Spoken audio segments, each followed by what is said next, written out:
உலகம் பரிசுத்தத்தை வேற மாதிரி பார்க்குது. ஒருத்தர் பரிசுத்தமாக இருக்கிறாரு அல்லது நீதி உள்ளவர்னு சொன்னால் உலகம் எப்படி அவரை பார்க்குதுன்னா, பரிசுத்தம் அல்லது நீதினா என்னன்னு புரிஞ்சு வச்சிருக்குது உலகம்.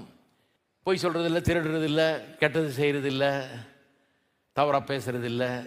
இதுதான் பரிசுத்தம்னு அவங்க நினைக்கிறாங்க. உலகத்தில் பரிசுத்தத்திற்கு விளக்கம் இதை செய்கிறதில்ல, அதை செய்கிறதில்ல, சிகரெட் பிடிக்கிறதில்ல, குடிக்கிறதில்ல, அதை பண்ணுறதில்ல, இது பண்ணுறது, இன்னும் ஒரு லிஸ்ட்டை கொடுப்பாங்க. இதெல்லாம் பண்ணுறதில்ல, சந்தோஷம், பண்ணக்கூடாது தான்.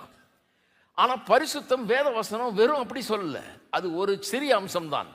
வேதவசனம் சொல்கிற பரிசுத்தம் கடவுள் எப்படி இருக்கிறாரோ அப்படி இருக்கிறான் என்கிற விதத்தில் தான் வேதவசனம் பரிசுத்தத்தை போதிக்கிறது. கடவுளை போல ஒருத்தன் இருக்கிறாங்கிறது தான் போதிக்கிறது. பரிசுத்தத்தினால் தேவனை போல உள்ளம், தேவனை போல எண்ணம், தேவனை போல நினைவுகள், அப்படிப்பட்டவர்களாக நம்ம மாற்றப்படுகிறோம். அதுக்கப்புறம் பிழையற்றதுமானு சொல்லி அடுத்த வார்த்தையை பயன்படுத்துகிறார். இது உள்ளான அழகை குறிக்கிறது. பிழையற்றதும் என்கிறது.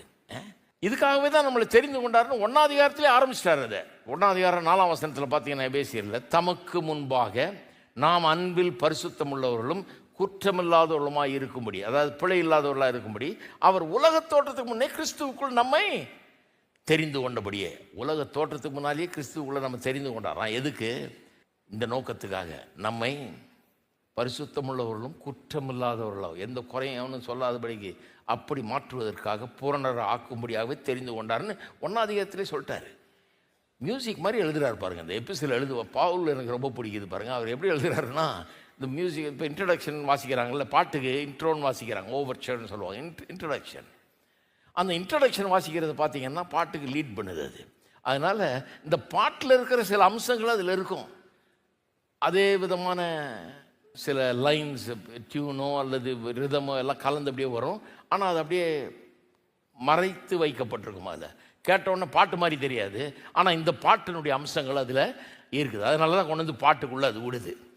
அது முடியும் போது கரெக்டாக பாட்ட ஆரம்பிக்கும் போது அதுக்கும் பெரிய சம்மந்தம் இருக்குது. அதுதான் இன்ட்ரடக்ஷன். தோற்றத்துக்கு முன்னால் தெரிந்து கொண்டு நம்மை பரிசுத்தமுள்ளவர்களும் குற்றமில்லாதவர்கள் ஆக்கும்படியாக அந்த நோக்கத்துக்காகவே தெரிந்து கொண்டான்னு சொல்லிட்டு அப்புறம் 5ஆம் அதிகாரத்தில் அதை முழுமையாக விளக்குகிறார். அதை அப்படியே டெவலப் பண்ணுறார். அப்போ நல்லா யோசித்து பாருங்கள், எப்படி சபை இருக்குமா? Perfect beauty. எந்த விதத்தில் பியூட்டி?